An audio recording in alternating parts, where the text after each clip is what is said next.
Hi, everybody. Welcome to another episode of the Lead podcast, where it's our intention to support the development of future hospitality industry leaders. Today, we want to talk about the paradox of people, guest experience, and profit, and how leaders, today's emerging leaders, really balance that dynamic.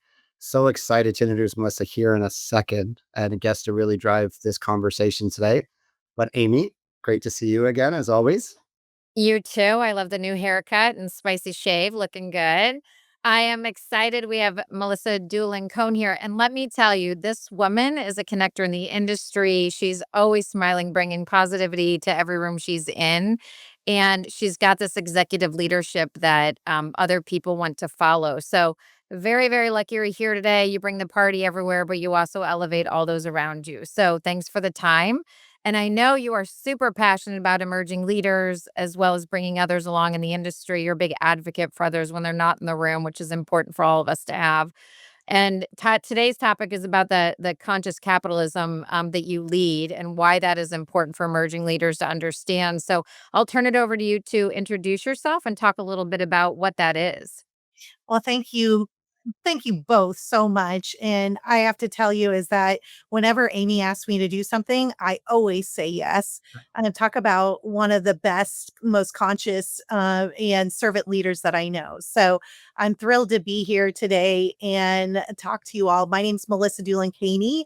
I'm the founder of Elevate 4, which is a consulting practice in the restaurant industry. I've built my whole career around serving this industry that I love so much, largest industry outside of the US government. So when we talk about these practices and the things that we can do, I get really excited about igniting change in such a large way. If our industry can do it, the rest will follow. So thrilled to be talking to you about this subject today.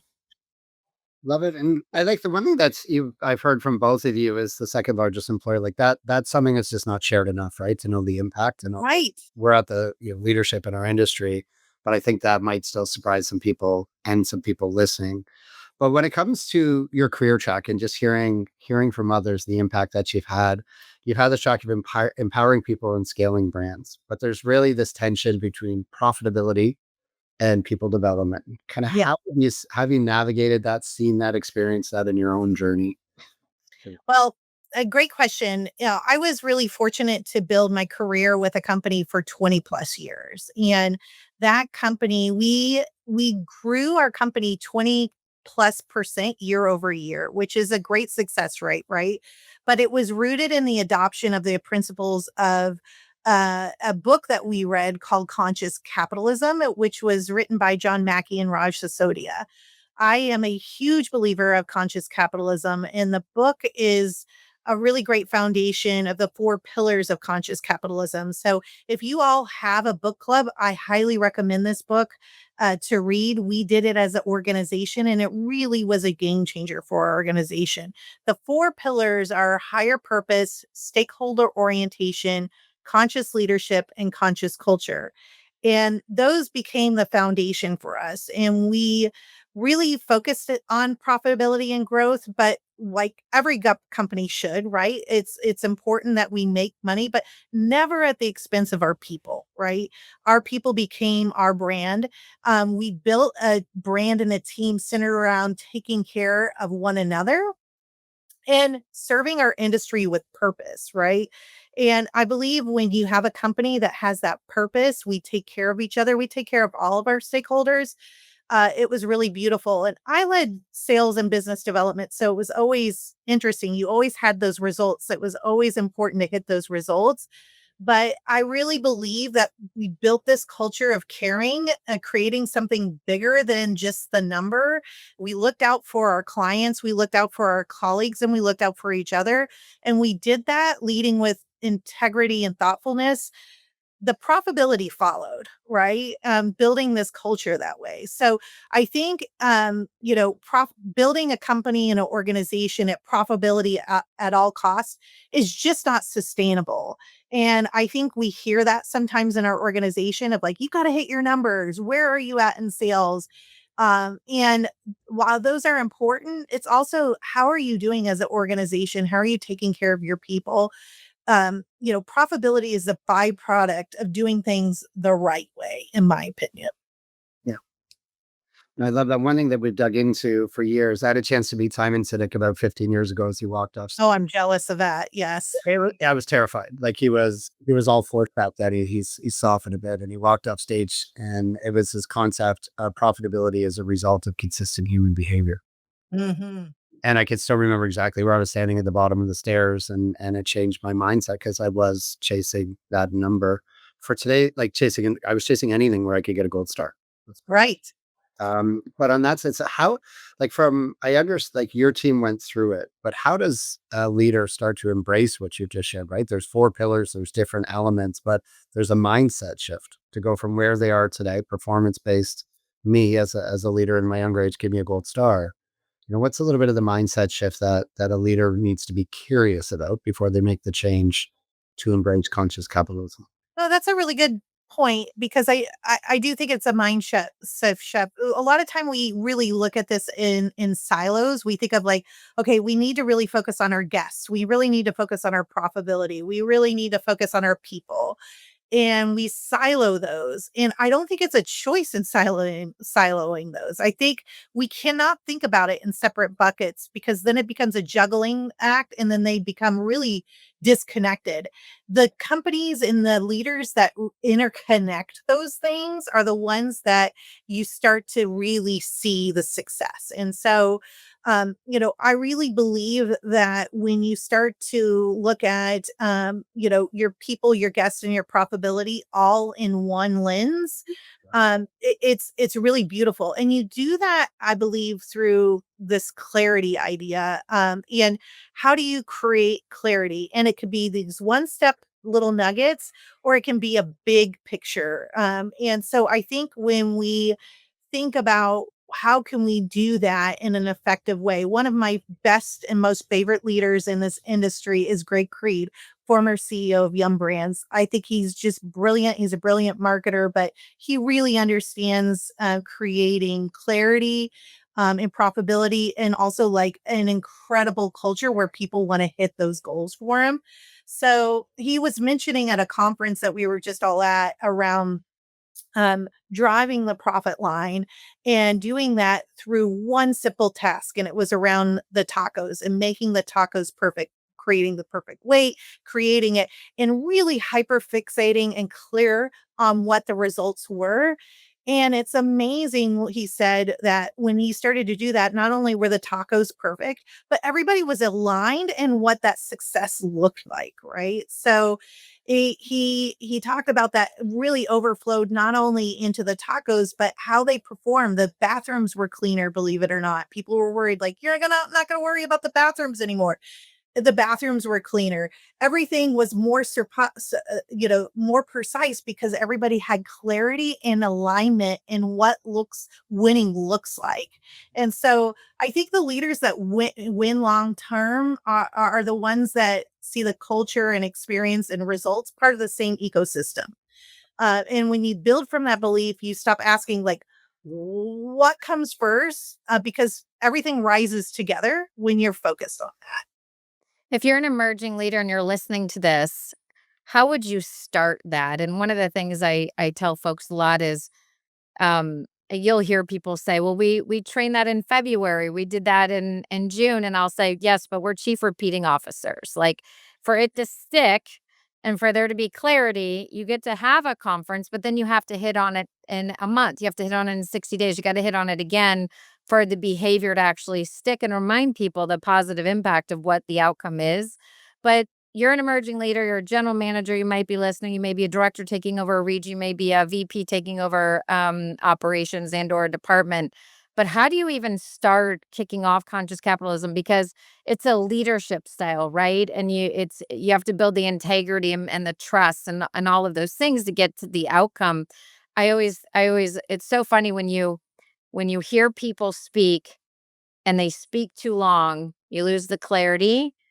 And I tell people you need to be on a word budget, because if I walk away from a conversation and I have no idea after listening for 20 minutes what you just went on 3 paragraphs about, next time for your development plan, I need you to tell me in 2 sentences.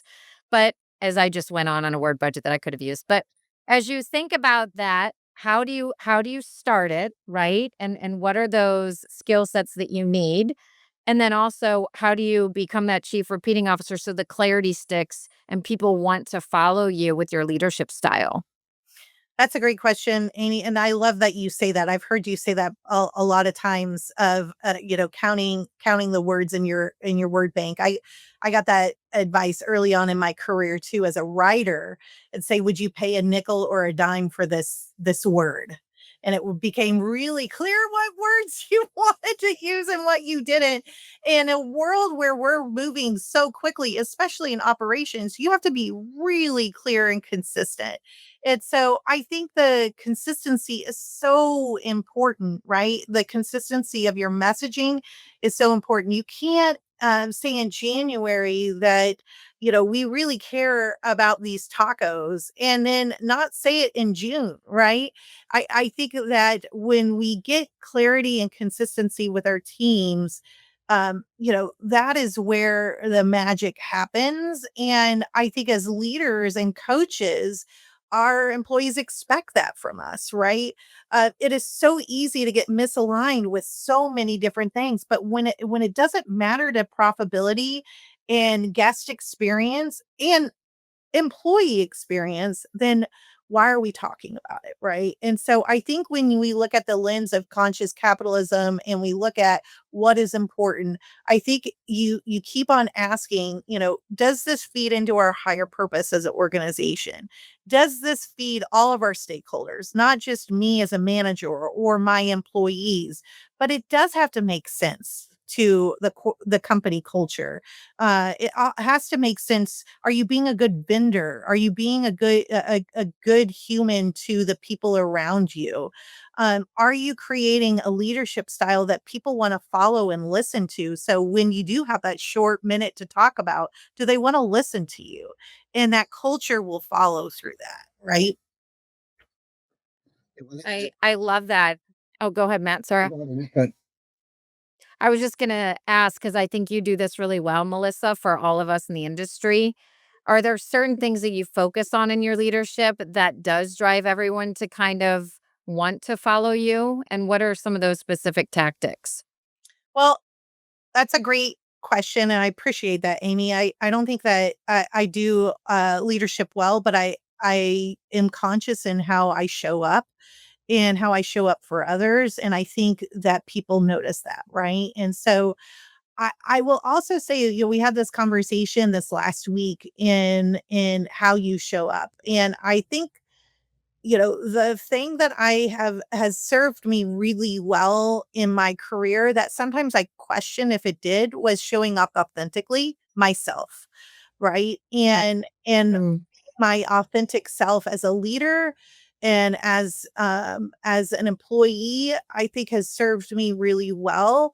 And I think a lot of times we're told, you have to fall in line. And I do believe that. I believe that a lot of times you have to do the right thing for the company culture. Remember, conscious leadership is around taking care of all of your stakeholders, not just yourself. But Mm. you have to really be able to do that in an authentic a way that's true to who you really are. And so, Mhm. I as a leader, I've always been very much supportive of creating diverse teams. So you're listening to everybody, and you're doing that through transparency and often being authentic. I'm terrible at saying some words sometimes. And then I think we could talk about this a little bit later is courageousness and being the leader that's courageous enough to say the things that need to be said. I think we should talk about that now. So, tell us more about, we were just talking to somebody about being relentless and fearless and, whether you're a young woman in the industry or a young man coming up through the ranks and finding your voice. But when you talk about courageousness, I think that that's something that some folks struggle with. Something happened this morning where I texted a person on my team and I said, you have to find your voice and you need to learn to speak up for what you need because you're suffering in silence and no one will know. And so I think there's a lot of that courage that does come. And I think there's a lot of young leaders that get too nervous to like you said, and when you're emerging leader is showing up as your authentic self and just being you. And then also asking the hard questions or speaking up. So how did you overcome that and become more courageous throughout your career? Well, I still think I'm learning it. Anybody that says that they stop learning that is lying to you, as it just depends on who you're talking to, right? Uh, Richard Branson, for like for example. instance, when I met Richard Branson, I was nervous as all get out, for sure, right?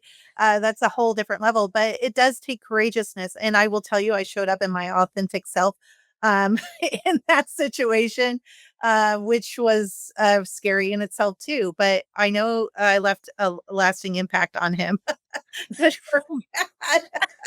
But It's a great story. it was a good story. So, I think it is scary to be yourself sometimes, but I also think that you owe it to yourself because you're not going to feel success and you're not going to feel fulfillment if you are not showing up as your authentic self. And it's interesting, Matt. You mentioned Simon Sinek. I just read an article from him yesterday around this and creating cultures of authenticity and creating cultures of purpose, right? And so I think that when those things align, you're able to show up a little bit more authentically. I will tell you, I think this is really hard sometimes because you might not be able you might not be feel like you're being heard, or you might be afraid to ask for that raise or that promotion. I think, the thing that I can give you advice on for that is, I think if you show up as a problem solver, as somebody that is willing to do the work and to fulfill what is it that we're missing in this organization, or what is this that really needs to be talked about or said, and that you are providing solutions and you're providing the reason why you are the best to do those things. I think that is so much better than going, "Hey, I just want to raise," or "I want this." It's like, "Hey, I see this and I know that I'm capable of it and I'd love that opportunity." I also think go out and ask for the things that you want, right? I think if you manifest it and you put it into this world, uh, it's amazing what comes out when you start to get clarity yourself on what success looks like. So, as much as an organization needs that clarity, you as an individual need to be really clear on your boundaries, on what you want in this world. And it's incredible how the world meets you there sometimes. Yeah, I I'd love love it. to go just a little bit deeper on this because in the leaders I got a chance to work with, one stat came out, and I believe it's from Gallup, and I apologize if it's not, but saying that 46% of leaders right now feel that they're getting conflicting priorities. Mm. Okay, managers getting conflicting priorities from leaders. So, how can we support through our experiences emerging leaders today to say, hey, what matters most right now? Like, how do they embrace the conversation when clarity doesn't exist to the level that the leaders may think or that they feel conflicted? And I'm sure we've all been there. We've all had leaders. I've been that leader. Let's drive profit, but let's drive culture. Okay, what does that really look like? But Right. in your own experiences, how does somebody go just embrace the conversation, not to prove that they're right or the problem, but to create clarity?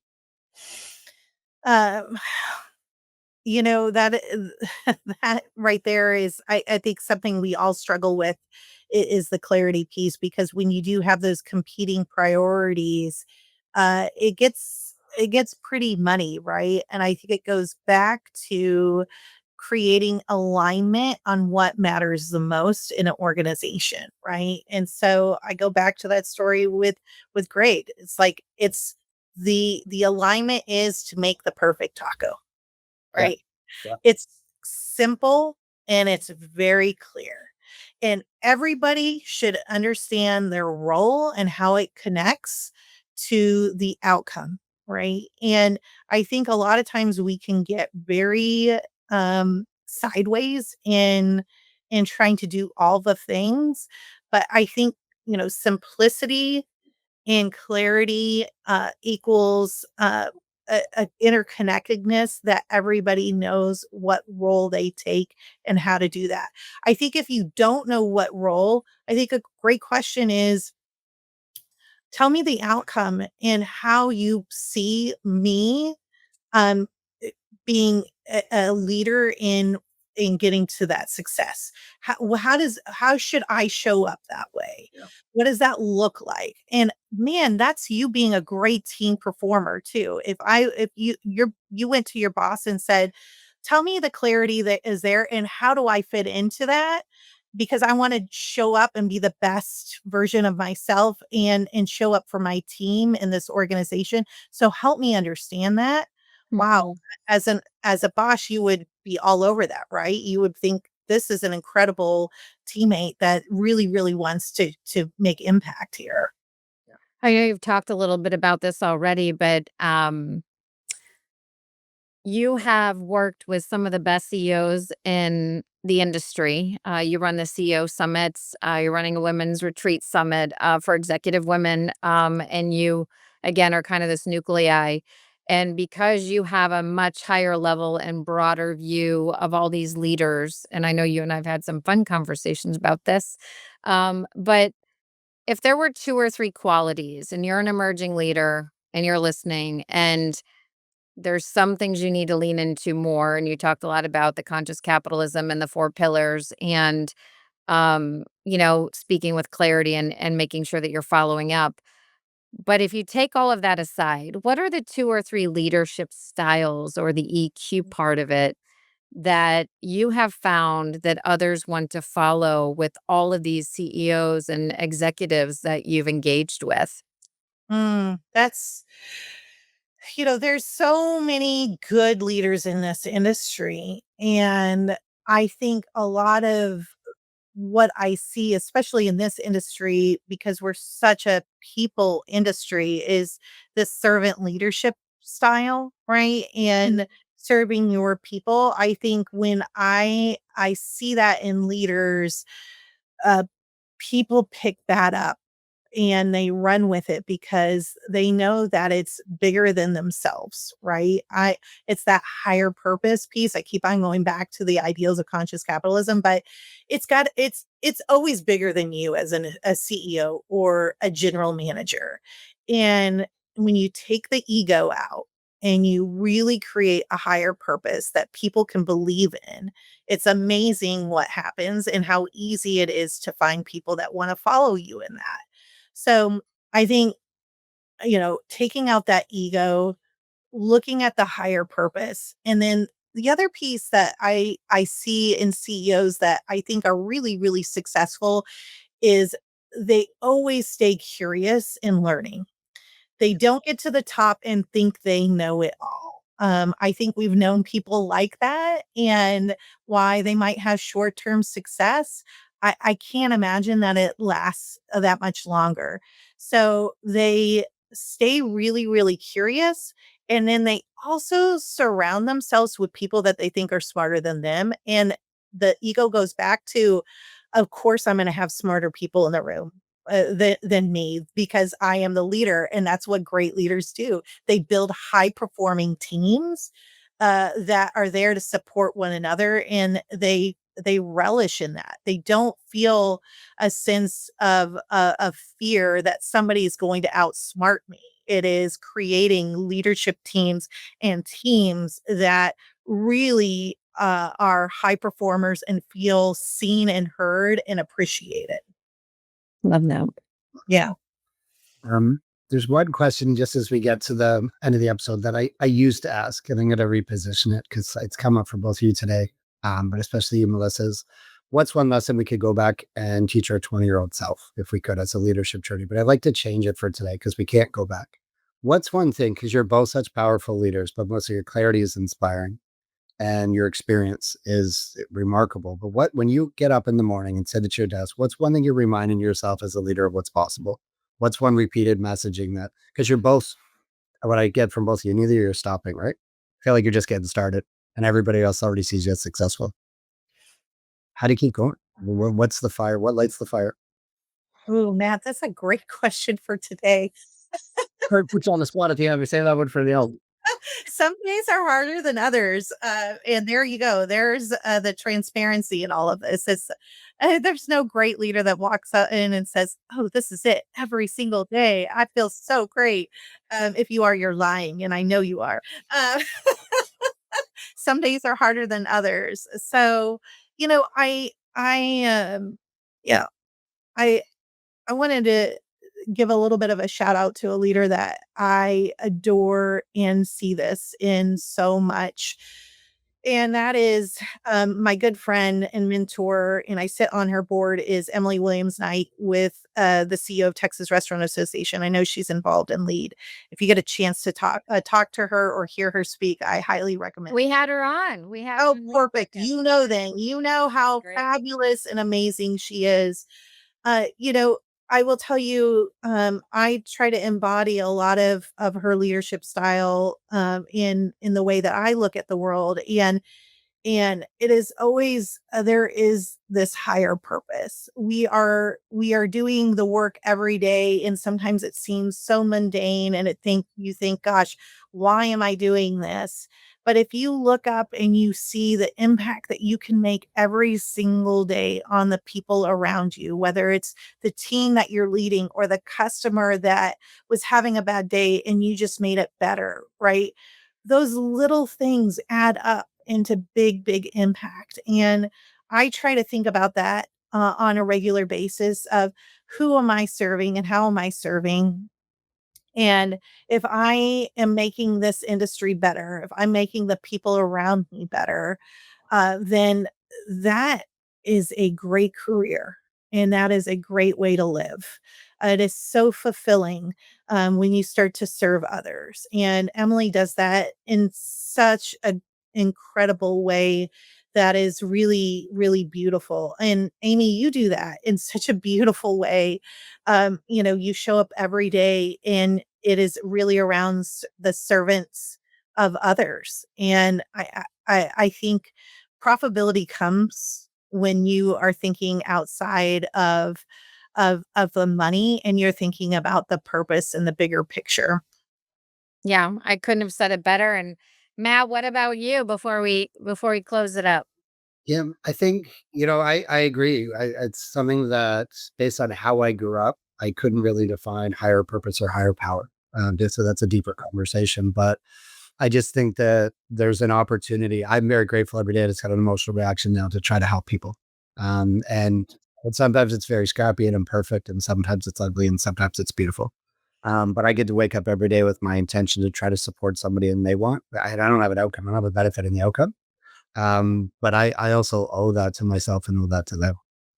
And it's just I'm deeply passionate about people. I love. And I've also seen in our industry that people have been overworked, overwhelmed, over capacity, and I feel a shift. And leaders like you are bringing that forward. And Amy knows how cheesy I am. I'm in love with our industry and what I do, and I didn't see it. I was just working at times. Mm, But when I wake up in the morning, put my feet on the ground, I say, "Better get your shit together. We got stuff to do today." I love. It's just not about us. It's about people brought us along, and our job is to bring them along. So yeah. Exactly, exactly. And one other thing, Amy, that you and I've talked about, and Matt, I know you believe in this too, is get out of your four walls and connect.